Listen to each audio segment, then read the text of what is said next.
ತೋ ನಾವಯವವಾನ್ ವಿನಾಶಿತ್ವಪ್ರಸಂಗತಃ ಪಟವಚ್ಚೇದವ ಯವ ನಿರಸ್ಯಂತೆ ತತ್ರ ಕೀದೃಶಾಃ.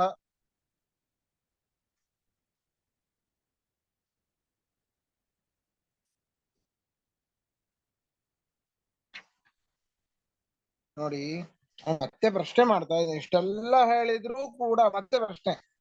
ನೋಡಿ, ದೇಹವುಳ್ಳವನೋ ಅಲ್ಲವೋ ಅದು ಸೆಕೆಂಡ್ರಿ. ಈಗ ನಮಗಿನ್ನೂ ನೀವು ಒಪ್ಪಿದ ತಕ್ಷಣ ನಾವು ಒಪ್ಲಿಕ್ಕೆ ಆಗೋದಿಲ್ಲ ಅಂತ ಅವನು ಹೇಳ್ತಾ ಇದ್ದಾನೆ. ಎಷ್ಟೇ ಅನುಮಾನವನ್ನ ಮಾಡಿದ್ರೂ ಕೂಡ ನಾವು ಅದಕ್ಕೆ ಒಂದಲ್ಲ ಎರಡೆರಡು ದೋಷವನ್ನು ಹೇಳಿದ್ರೂ ಕೂಡ ಅವನು ಮತ್ತೆ ತನ್ನ ಒಂದು ಹಠವನ್ನು ಬಿಡ್ತಾ ಇಲ್ಲ. ಈಗ ಒಂದು ವೇಳೆ ನೀವೇನಾದ್ರೂ ಮುಕ್ತನಿಗೆ, ಅವನು ನಮಗೆ ದ್ವೈತಿಗಳಾದ ನಮಗೆ ಆಕ್ಷೇಪ ಮಾಡ್ತಾ ಇದ್ದಾನೆ, ಒಂದು ವೇಳೆ ನೀವೇನಾದ್ರೂ ಮುಕ್ತನಿಗೆ ದೇಹವನ್ನ ಅಂಗೀಕಾರ ಮಾಡಿದರೆ ಅವನು ಅನಿತ್ಯನಾಗಬೇಕು. ನಿತ್ಯ ಅಲ್ಲ, ಅನಿತ್ಯನಾಗಬೇಕು. ಮುಕ್ತ ಅನಿತ್ಯ ಭವತಿ ಅವಯವತ್ವಾತ್. ಮುಕ್ತ ಅನಿತ್ಯ ಅವಯವತ್ವಾತ್. ಪಟವತ್. ಕೇಳಿಸ್ತಿಲ್ವಾ? ಕೇಳಿಸ್ತಾ ಇದೆಯಲ್ಲ? ಕೇಳಿಸ್ತಿದೆ. ಸರಿ ಸರಿ. ಮುಕ್ತ ಅನಿತ್ಯ ಅವಯವತ್ವಾತ್ ಅಂತ ಹೇಳ್ತಾ ಇದ್ದಾನೆ. ಯಾವುದರ ಹಾಗೆ? ಪಟದ ಹಾಗೆ. ಪಟ ಅಂದ್ರೆ ಬಟ್ಟೆ. ನೋಡಿ, ಪಟ ಸ್ವರೂಪ ಇದೆ, ಅದರ ಅವಯವ ಯಾವುದು? ನೂಲ, ದಾರ, ನೂಲು, ಅದರ ನೂಲು, ದಾರ. ನೋಡಿ, ನೂಲು, ದಾರ, ಅದು ನಾಶವಾಗುತ್ತೆ. ಅವಯವ ನಾಶವಾಯಿತು ಅಂತ ಆದ್ರೆ ಅವಯವಿಯಾದ ಪಟವು ಕೂಡ ನಾಶವಾಗತ್ತೆ. ಹಾಗಾದ್ರೆ ಈಗ ಇವನಿಗೆ ದೇಹ ಇದೆ ಅಂತ ಹೇಳ್ತಾ ಇದ್ದೀರಿ. ದೇಹ ಇದ್ದ ಮೇಲೆ ಅವಯವವು ಕೂಡ ಇರಬೇಕು, ಹೌದಾ? ಈ ಅವಯವದಲ್ಲೂ ಅವಯವತ್ವ ಇದೆ.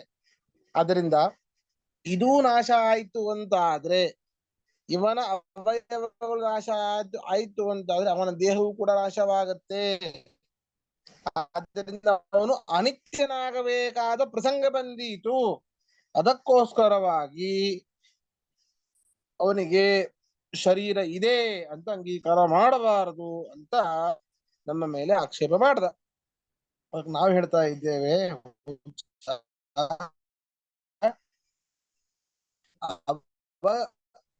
ಅವಯವಗಳನ್ನಂದಾತ್ಮಕವಾದದ್ದು. ನೀನೇನೋ ಹೇಳದಿ ಪಟದಂತೆ ಅಂತ. ಪಟದ ಅವಯವವಾದ ತಂತುಗಳು ಅರ್ಥಾತ್ ನೂಲು, ದಾರ ಏನಿದೆ ಅದು ಜಡ, ಅದಕ್ಕೆ ನಾಶ ಉಂಟು, ಒಪ್ಕೊಳ್ಳೋಣ. ಜಡವಾದ ಅವಯವವುಳ್ಳಂತಹ ದಾರವೇ ಅವಯವವಾಗಿ ಉಳ್ಳಂತಹ ಜಡ ಸ್ವರೂಪವಾದ ಆ ದಾರ ಅನಿತ್ಯವಾಗಿದೆ. ಆದ್ದರಿಂದ ಅವಯವಿಯಾದ ಪಟವೂ ಕೂಡ ಅನಿತ್ಯ. ಮುಕ್ತನಿಗೆ ಇರುವಂತಹ ಅವಯವಗಳು, ಕಣ್ಣು ಮೊದಲಾದ ಮನಸ್ಸು, ಬುದ್ಧಿ ಇತ್ಯಾದಿ ಇಂದ್ರಿಯಗಳು, ಅವಯವಗಳು ಏನಿವೆ ಅವು ಅನಿತ್ಯ ಅಲ್ಲ, ಅವು ಜಡ ಅಲ್ಲ. ಏನು? ಜ್ಞಾನಾನಂದಾತ್ಮಕವಾದವುಗಳು. ಅದಕ್ಕೆ ಅಂತಹ ಅವಯವಗಳಿಗೆ ನಾಶ ಇಲ್ಲವೇ ಇಲ್ಲ. ಅದರಿಂದಾಗಿ ಅಂತಹ ಅವಯವ, ಜ್ಞಾನಾನಂದಾತ್ಮಕವಾದ ನಿತ್ಯವಾದ ಅವಯವವುಳ್ಳಂತಹ ಆ ಮುಕ್ತನ ಶರೀರವೂ ಕೂಡ ನಿತ್ಯವೇ ಆಗತ್ತೆ, ಅನಿತ್ಯ ಆಗೋದಿಲ್ಲ. ಅದರಿಂದ ನೀನು ಮಾಡುವಂತಹ ಆಕ್ಷೇಪ ತಪ್ಪು. ಅವನು ಹೇಳ್ದ ಮುಕ್ತ ಅನಿತ್ಯ ಅವಯವತ್ವಾತ್ ಅಂತ. ನಾನು ಹೇಳ್ತಾ ಇದ್ದೇವೆ ಮುಕ್ತ ನಿರವಯವ ಅವಿನಾಶಿತ್ವಾತ್ ಪರಮಾಣುವತು.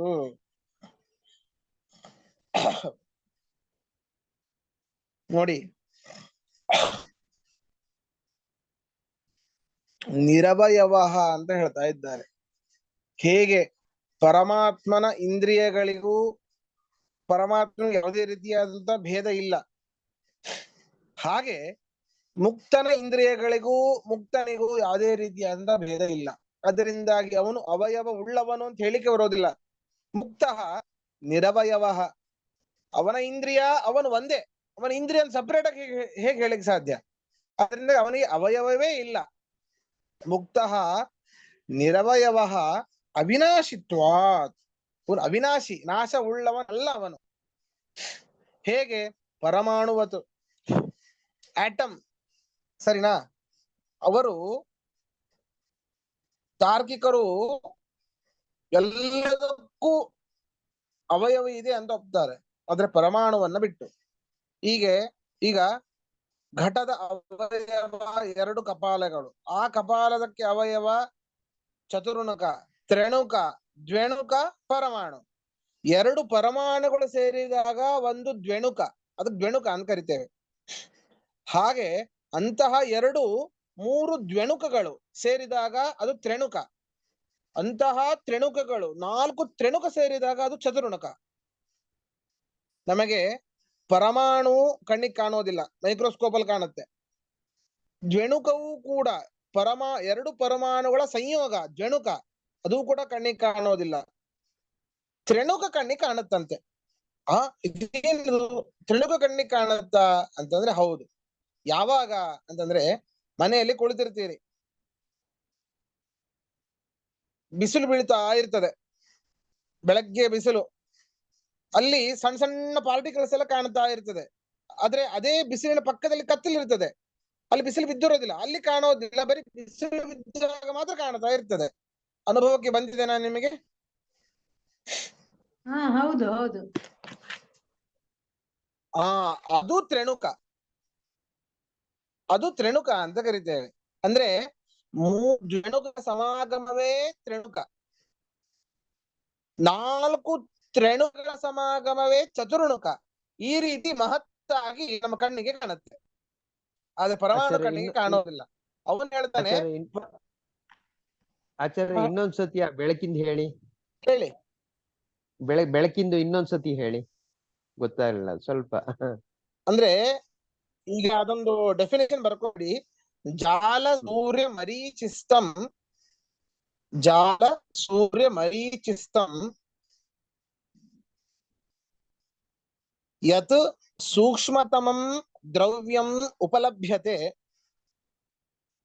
ಜಾಲ ಸೂರ್ಯ ಮರೀಚಿಸ್ತಂ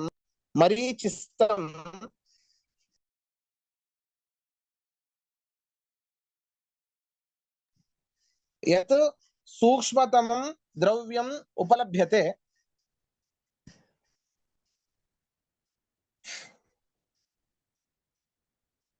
ಯತ್ ಸೂಕ್ಷ್ಮತಮಂ ದ್ರವ್ಯಂ ಉಪಲಭ್ಯತೆ ತತ್ ತ್ರಿಣುಕಂ, ತತ್ ತ್ರಿಣುಕಂ. ಇದು ತರ್ಕ ಸಂಗ್ರಹ ದೀಪಿಕಾದಲ್ಲಿ, ನ್ಯಾಯ ಗ್ರಂಥದಲ್ಲಿ ಬರುವಂತದ್ದು.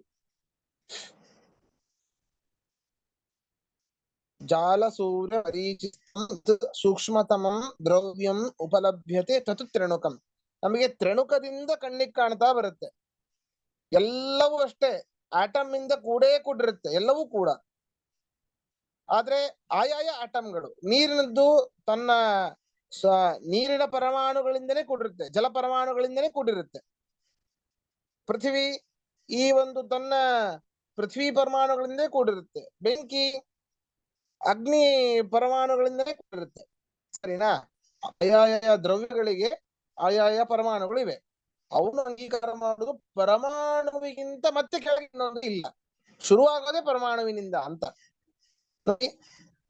ಈಗ ದ್ವೇಣುಕದ ಅವಯವ ಯಾವುದು ಹಾಗಾದ್ರೆ? ದ್ವೇಣುಕ 2 ಪರಮಾಣು ಅದು ಅವಯವ.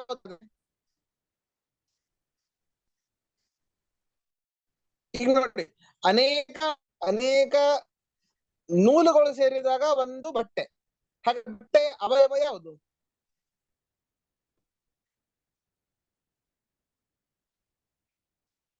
ಕೇಳಿಸ್ತಾ ಇದೆನಾ? ನೂಲು, ನೂಲು ಅದ್ರ ಅವಯವ ನೂಲು. ಹೌದಾ? ಹಾಗೆ ಹೌದಾ? ಅಂದ್ರೆ ಅನೇಕ ದಾರಗಳ ಸಂಯೋಗವೇ ಒಂದು ಪಟ. ಹಾಗ ಒಂದು ಬಟ್ಟೆ ಅವಯವ ಯಾವುದು ನೂಲು. ಹಾಗೆ ಎರಡು ಪರಮಾಣುಗಳು ಸೇರಿದಾಗ ಒಂದು ಜುಣುಕ. ಹಾಗಾಗಿ ಆ ಒಂದು ಜುಣುಕದ ಅವಯವ ಯಾವ್ದಾಯ್ತು? ಪರಮಾಣು. ಸರಿ, ಗೊತ್ತಾಯ್ತಾ? ಗೊತ್ತಾಯ್ತು ಇವಾಗ ಗೊತ್ತಾಯ್ತು. ಹೌದು. ಗೊತ್ತಾಯ್ತು. ಆದ್ರೆ ಪರಮಾಣುವಿನ ಅವಯವ ಯಾವುದು? ಇಲ್ಲ, ಪರಮಾಣುವೇ ಲಾಸ್ಟ್. ಅದಕ್ಕೆ ನಾವೀಗ ದೃಷ್ಟಾಂತವನ್ನ ಅದನ್ನು ಕೊಡ್ತಾ ಇದ್ದೇವೆ. ಇಷ್ಟ ಯಾಕೆ ಹೇಳಾಯ್ತು ಅಂತಂದ್ರೆ, ಅವನ ಅನುಮಾನಕ್ಕೆ ಪ್ರತಿಪಕ್ಷ ಅನುಮಾನವನ್ನು ಮಾಡ್ತಾ ಇದ್ದೇವೆ. ಮುಕ್ತ ನಿರವವ, ಅವನಿಗೆ ಅವಯವ ಇಲ್ಲ. ಯಾಕೆ? ಅವಿನಾಶಿತ್ವ, ನಾಶ ಇಲ್ಲದವನಾದ್ದರಿಂದ. ಮತ್ತೇನು? ಯಾವುದರಂತೆ? ಪರಮಾಣುವತು. ಅವನು ಅಂಗೀಕಾರ ಮಾಡಿದ ಪರಮಾಣುವಿಗೆ ನಾಶ ಇಲ್ಲ ಅಂತ. ಪರಮಾಣುವಿಗೆ ನಾಶ ಇಲ್ಲ, ಅದು ನಿತ್ಯ. ವಿಚಾರ ಮಾಡಿ, ಈಗ ಪ್ರಳಯ ಆಗತ್ತೆ.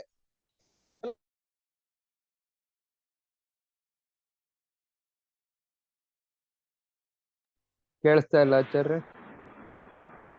ಕೇಳಿಸ್ತಾ ಇಲ್ಲ. ಕೇಳಿಸ್ತೀವ ಇವಾಗ? ಇವಾಗ ಕೇಳುತ್ತೆ. ಇವಾಗ ಕೇಳಿಸ್ತಾ ಇದೆನಾ? ಹಾ, ಕೇಳಿಸ್ತಾ ಇದೆ. ಹಾ, ಇದು ಪ್ರಳಯ ಆಯ್ತು ಅಂದ್ರೆ ಏನು? ಎಲ್ಲ ವಸ್ತುಗಳ ಧ್ವಂಸ, ಯಾವುದೇ ಆಗಿರ್ಲಿ, ಇಡೀ ಜಗತ್ತಿನ ಧ್ವಂಸ. ನೀರು ನಷ್ಟವಾಗುತ್ತೆ, ಬೆಂಕಿ ನಷ್ಟವಾಗುತ್ತೆ, ಪೃಥ್ವಿ ನಷ್ಟವಾಗುತ್ತೆ, ಗಾಳಿ ನಷ್ಟವಾಗುತ್ತೆ, ಆಕಾಶ ನಷ್ಟವಾಗುತ್ತೆ. ನಷ್ಟವಾಗುತ್ತೆ ಅಂದ್ರೆ ಎಲ್ಲವೂ ನಷ್ಟವಾಗ್ಬಿಡುತ್ತಾ? ಇಲ್ಲ. ಪೃಥ್ವಿ ಮತ್ತೆ ತನ್ನ ಮೂಲ ರೂಪಕ್ಕೆ ಬರ್ತದೆ, ಅಂದ್ರೆ ಪರಮಾಣುವಿನ ರೂಪಕ್ಕೆ ಬರ್ತದೆ. ಪರಮಾಣುವಿನಿಂದ ಕೆಳಗೆ ಬರ್ತೀವಿ, ಇನ್ನೊಂದು ಇಲ್ಲ. ಆದ್ರೆ ಇದನ್ನ ತಾರ್ಕಿಕರು ಅಂಗೀಕಾರ ಮಾಡ್ತಾರೆ. ನಾವು ಹೇಳ್ತೇವೆ ಪರಮಾಣುವೇ ಅಲ್ಲ, ಪರಮಾಣುವಿಗೂ ಅಂತ ಅವಯವಗಳಿವೆ ಅಂತ ಮಧ್ವಾಚಾರ್ಯರು ಹೇಳೋದು. ಪರಮಾಣುವಿಗೂ ಕೂಡ ಅವಯವಗಳಿವೆ, ಆ ಅವಯವಗಳಿಗೂ ಕೂಡ ಅವಯವಗಳಿವೆ. ಅಣೋಹೋ ಅಣುತರಂ ಉತ್ಕೃಷ್ಟಂ, ಅಣುವಿಗೆ ಅಣು ಇದೆ, ಆ ಅಣುವಿಗೂ ಅಣು ಇದೆ ಅಂತ ಮಧ್ವಾಚಾರ್ಯರ ಫಿಲಾಸಫಿ. ಮಧ್ವಾಚಾರ್ಯರು ಈ ರೀತಿ ಅಂಗೀಕಾರ ಮಾಡ್ತಾರೆ.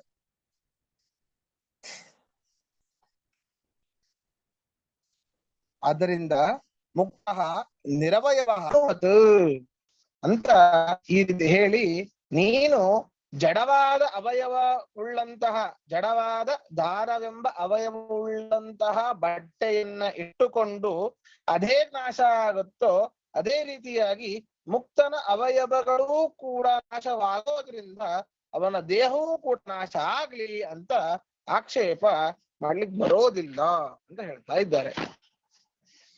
ಅರ್ಥ ಪದಚ್ಛೇದ ನೋಡಿ.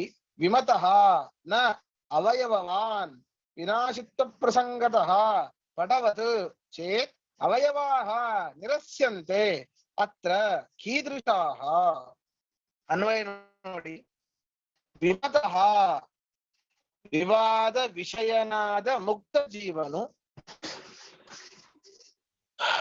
ವಿವಾದ ವಿಷಯನಾದ ಮುಕ್ತ ಜೀವನು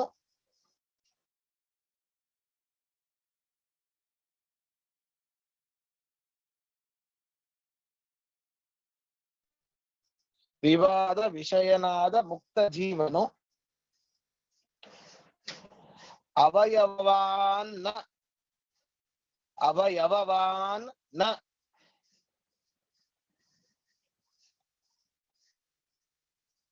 ಅವಯವಗಳುಳ್ಳವನಲ್ಲ, ಅವಯವಗಳುಳ್ಳವನಲ್ಲ.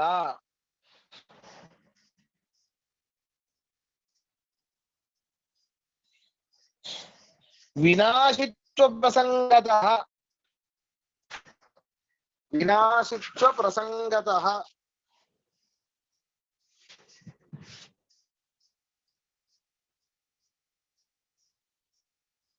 ವಿನಾಶಿತ್ವ ಪ್ರಸಂಗತಃ ನಾಶವಾಗುವ ಪ್ರಸಂಗವು ಬರುವುದರಿಂದ.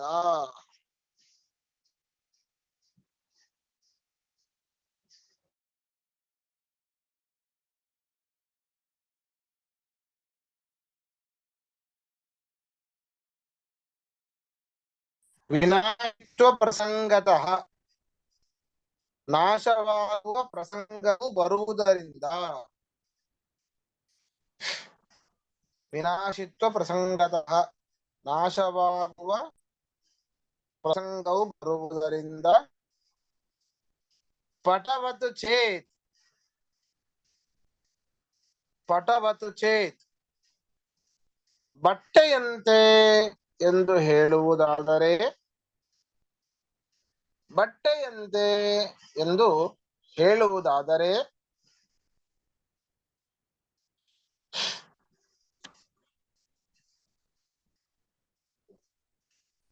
ಅತ್ರ ಈ ಮುಕ್ತ ಜೀವನಲ್ಲಿ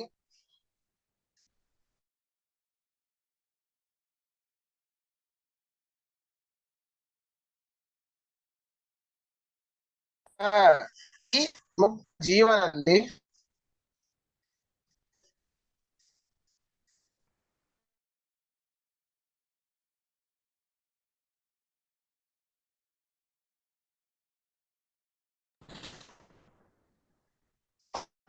ಈ ಮುಕ್ತ ಜೀವನದಲ್ಲಿ ಕೀದೃಶಾಃ ಅವಯವಾಃ ಕೀದೃಶಾಃ ಅವಯವಾಃ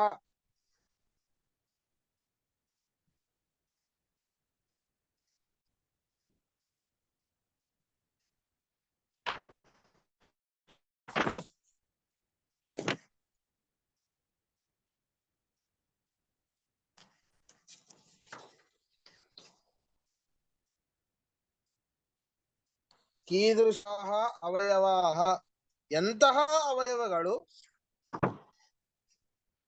ಎಂತಹ ಅವಯವಗಳು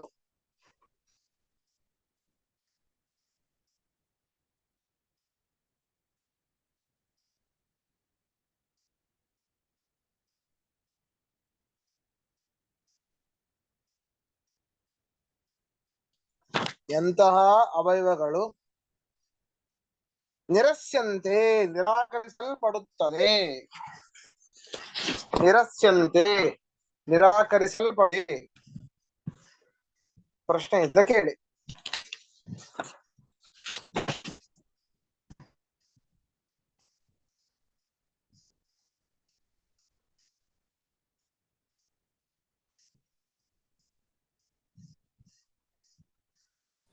ಆಚಾರ್ಯ ನೀವು ಆಗ ಹೇಳಿದ್ರಿ ಪರಮಾಣುಗೂ ಪರಮಾಣು ಇದೆ ಅಂತ ಆ ಮಧ್ವಾಚಾರ್ಯರು ಪರಮಾಣುವು ಹೇಳೋದು ಕೂಡ ಅವಯವ ಇದೆ ಅಂತ ಆಚಾರ್ಯ ಅವಯವ ಇದೆ ಹೇಳ್ತಾರೆ ಹೌದು ಅಂದ್ರೆ ಅದಕ್ಕಿಂತ ಸಣ್ಣ ವಸ್ತುನು ಇದೆ ಅಂತ ಆಚಾರ್ಯ ಹೇಳೋದು. ಓ ಇದೆ ಇದೆ ಇದೆ ಅದಕ್ಕೆ ನೋಡಿ ಅಣೋರಣೀಯಾನ್ ಮಹತೋ ಮಹೀಯಾನ್ ಪರಮಾತ್ಮ ಹೇಗಿದ್ದಾನೆ ಅಣುಗಿಂತಲೂ ಅಣು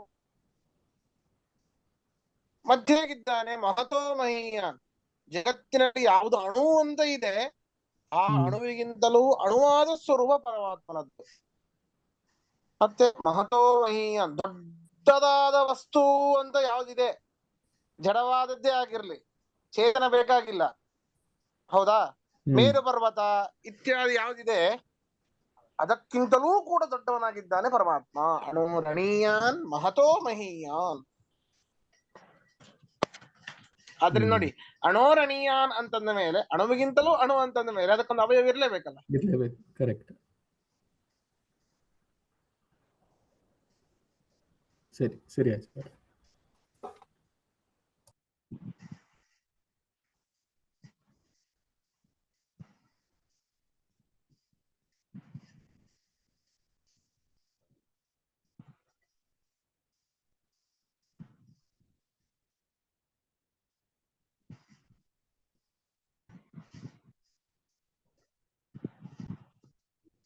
ಹಾ ಪ್ರಶ್ನೆ ಇದ್ರೆ ಕೇಳಿ ಇಲ್ಲ ಮುಂದೆ ಹೋಗೋಣ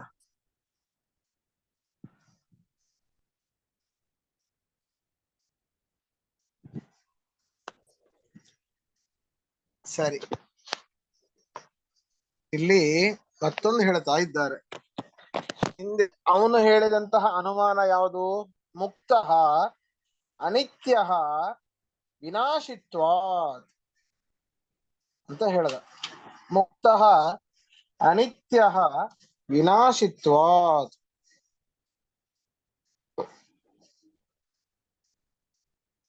ಈಗ ನೀನ್ ಹೇಳ್ತಾ ಇದೀಯಪ್ಪ, ವಿನಾಶಿತ್ವಾದ್ ಅಂತ ಹೇತುವನ್ನ ಹೇಳ್ತಾ ಇದೀಯ, ಹೌದಾ? ಮುಕ್ತ ಪಕ್ಷ ಅನಿತ್ಯ ಸಾಧ್ಯ ವಿನಾಶಿತ್ವಾತ್ ಹೇತು. ಅಲ್ಲ, ಹೇತುವಿನಿಂದ ಯಾವತ್ತಲೂ ಕೂಡ ನಾವು ಸಾಧ್ಯವನ್ನ ಸಾಧನೆ ಮಾಡಬೇಕು. ಇದೆಲ್ಲ ಗೊತ್ತಿದೆಯಲ್ಲ, ಇದರದ್ದು ನಿಯಮ ಎಲ್ಲ ಗೊತ್ತಿದೆಯಲ್ಲ.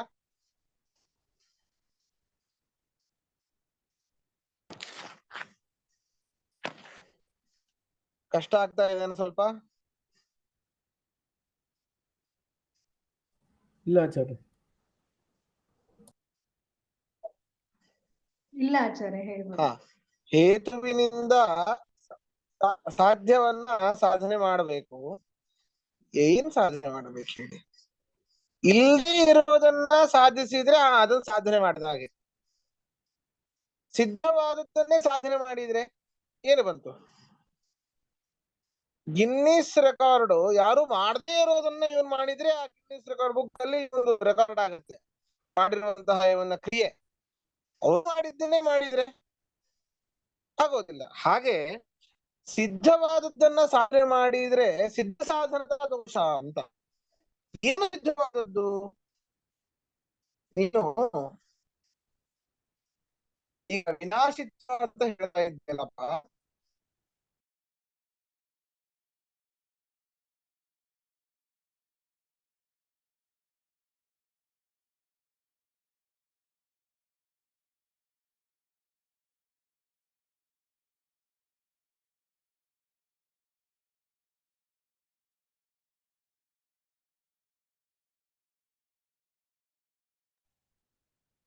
ಪೂರ್ತಿ ಪಾಸ್ ಆಗ್ಬಿಡ್ತಲ್ಲ ಆಚಾರ್ಯದ್ದು. ಅವ್ರು ಡ್ರಾಪೇ ಸರಿ. ಆಗ್ಬಿಟ್ಟಿದ್ರು. ಓಹೋ, ಇಷ್ಟ ದಿನ ಚೆನ್ನಾಗಿ ನಡೀತಾ ಇತ್ತು, ಇವತ್ತೇನೋ ಡ್ರಾಪ್ ಆಗೋಯ್ತು. ಏನು ನಮ್ಮ ಅರೈವಲ್. ನಾವೇನ ಅನ್ಲಿಲ್ವಲ್ಲ. ಪಣಿರಾಜ್ ಅವ್ರೆ, ನನ್ನನ್ನ ನೇಪಾಲ್ ಟ್ರಿಪ್ ಹೇಗಾಯ್ತು? ತುಂಬಾ ಚೆನ್ನಾಗಾಯ್ತು ತುಂಬಾ ಚೆನ್ನಾಗಾಯ್ತು. ಅಲ್ಲ, ಯಾಕೆಂದ್ರೆ ನನ್ನನ್ನ ನಾ ಬೈಕೊಳ್ಳೋದು ಬಹಳ ಸುಲಭ ಬೇರೆಯವ್ರು ಬೈಯೋಕ್ಕಿಂತ, ಅಲ್ವೇ? ಇಲ್ಲ, ಸ್ಟೇಬಲ್ ಆಗಿ ನಡೀತಾ ಇತ್ತು ಇಷ್ಟ ದಿನ. ಅದೇನೋ ಬೇರೆ ಬೇರೆ ಫೋನ್ ಯೂಸ್ ಮಾಡ್ತಾ ಇದ್ರು, ಇವತ್ತು ತಮ್ಮ ಫೋನ್ ಯೂಸ್ ಮಾಡ್ತಾ ಇದಾರೆ. ಹಳೆ ಫೋನ್ ಏನೋ ಗೊತ್ತಿಲ್ಲ.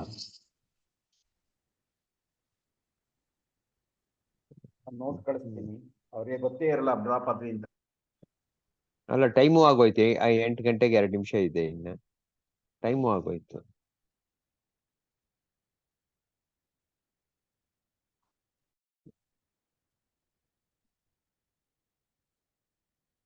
ನಾವೇ ಫೋನು ಲ್ಯಾಪ್ಟಾಪ್ ಕೊಟ್ರೆ ಒಳ್ಳೇದಾಗ್ತದೆ.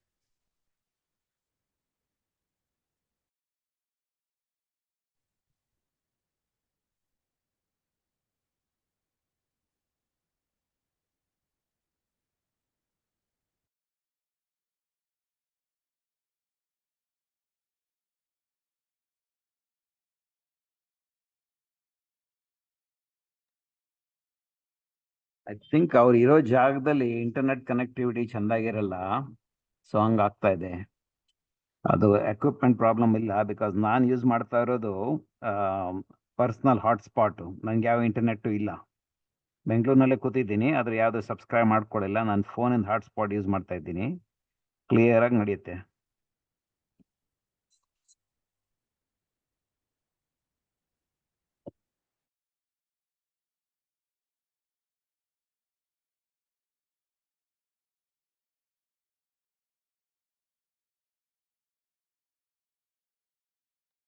ಅವ್ರು ಇರೋದೆಲ್ಲಿ? ತೀರ್ಥಹಳ್ಳಿ. ಅಲ್ಲ, ಕೊಪ್ಪಳ. ಕೊಪ್ಪಳದಲ್ಲಿದ್ದಾರೆ. ಕೊಪ್ಪಳ ಸಿಟಿನೇ, ಅದೇನು ಪ್ರಾಬ್ಲಮ್ ಅವ್ರಿಗೆ. ಹೊಸಪೇಟೆ ಹತ್ರ ಒಂದು ಚಿಕ್ಕ ಊರು ಅದು. ಸೊ ಅಲ್ಲಿ ಹೋದಾಗಿಂದ ಪ್ರಾಬ್ಲಮ್ ಆಗ್ತಾ ಇದೆ, ಬೆಂಗಳೂರಿನಲ್ಲಿದ್ದಾಗ ಪ್ರಾಬ್ಲಮ್ ಇರಲಿಲ್ಲ. ಕೊಪ್ಪಳ ಗೊತ್ತು. ನೀವು ಅಲ್ಲಿಯವರೇ ಅಲ್ಲ? ಹೊಸಪೇಟೆ ಅವರೇ. ಆದ್ರೆ Bengaluru he might have had enough problems. ಹೊಸಪೇಟೆನೂ ದೊಡ್ಡ ಊರು, ಅಷ್ಟೇನು ಚಿಕ್ಕ ಊರಲ್ಲ ಅದು. ಅಲ್ಲ, ಹೊಸಪೇಟೆ ದೊಡ್ಡ ಊರೇ.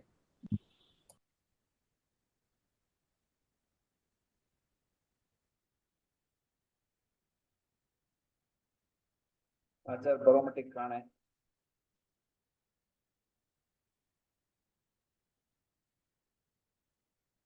ಹಾ ಬಂದ್ರು ಆಚಾರ್ಯ.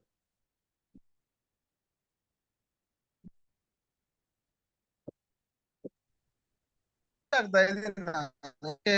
ಇಲ್ಲ, ಏನು ಕೇಳಿಸ್ತಾ ಇರ್ಲಿಲ್ಲ ಆಚಾರ್ಯ. ನೀವು ಡ್ರಾಪ್ ಆಗೋದ್ರಿ ಆಚಾರ್ಯ. ಅದು ಅದೇ ಅಲ್ಲ, ಅದು ತನ್ನಷ್ಟಕ್ಕೆ ತಾನೇ ಡ್ರಾಪ್ ಆಗ್ತಾ ಇದ್ದೀನಿ, ಯಾಕೆ ಗೊತ್ತಾಗ್ತಿಲ್ಲ. ಬೇರೆ ದಿನ ನೀವು ಬೇರೆ ಫೋನ್ ಯೂಸ್ ಮಾಡ್ತಾ ಇದ್ರಲ್ಲ, ಇವತ್ತಿದ್ದು ನೀವು ಹಳೆ ಫೋನ್ ಯೂಸ್ ಮಾಡ್ತಾ ಇದ್ದೀರಾ? ಇದು ನಮ್ಮ ಧರ್ಮಪತ್ನಿ ಇದು. ಆ ಮೊಬೈಲ್ ಹಂಗೆ ಆಗ್ತಿತ್ತು, ಕೆಲವೊಮ್ಮೆ ಹಾಗೆ ಆಗೋಗ್ಬಿಡುತ್ತೆ ಯಾಕೋ. ಬೇರೆ ಯಾವ್ದೋ ಫೋನ್ ಯೂಸ್ ಮಾಡ್ತಾ ಇದ್ರಿ ನೀವು 2-3 ದಿನ ಹಿಂದೆ, ಅವಾಗ ಸರಿ ನಡೀತಾ ಇತ್ತು. ಹೋಗ್ಲಿ ಬಿಡಿ. ತೊಂದ್ರೆ ಇಲ್ಲ. ಈಗ ಎಲ್ಲಿ ತನಕ ಆಗಿತ್ತು ಹೇಳಿ? ಇಲ್ಲೇ ಸಿದ್ಧ ಸಾಧನದ ದೋಷ. ಸಿದ್ಧ ಸಾಧನದ ದೋಷ ಕರೆಕ್ಟಾ? ಅಲ್ಲಿಗಿದ್ನಾ? ಅದೇ ಸರಿ ಸರಿ. ಇದು ಅನುಮಾನಕ್ಕೆ ಸಿದ್ಧವಾದದ್ದನ್ನೇ ಸಾಧನೆ ಮಾಡ್ತಾ ಇದ್ದೀರಾ ಅಂತ. ಅವಯವಗಳು ಜಡ ಅಂತಂದ ಮೇಲೆ ಅವುಗಳು ಅನಿತ್ಯ, ಅನಿತ್ಯ ಅಂತ ನಿಂಗೆ ಒಪ್ಪಿದ ಮೇಲೆ ಮತ್ತೆ ಅನುಮಾನದ ಮೂಲಕ ಅದನ್ನೇ ಸಾಧನೆ ಮಾಡ್ತಾ ಇದ್ದೀಯ ಅಂದ್ರೆ ಸಿದ್ಧ ಸಾಧನತ ದೋಷ. ಪಿಷ್ಟ ಪೇಷಣ ಅಂತ ಕರೀತಾರೆ ಇದಕ್ಕೆ. ಪಿಷ್ಟ ಪೇಷಣ. ಈಗ ನೀವೆಲ್ಲ ಫ್ಲೋರ್ ಮಿಲ್ಗೆ ಎದಕ್ ಹೋಗ್ತೀರಾ? ಹಿಟ್ ಮಾಡ್ಸಕ್ಕೆ. ಹಿಟ್ ಮಾಡ್ಸಕ್ ಹೋಗ್ತೀರಾ. ಹಿಟ್ಟು ತಗೊಂಡು ಮತ್ತೆ ಇನ್ನೊಂದ್ಸರಿ ಅಲ್ಲಿಗೆ ಹೋಗ್ತೀರಾ?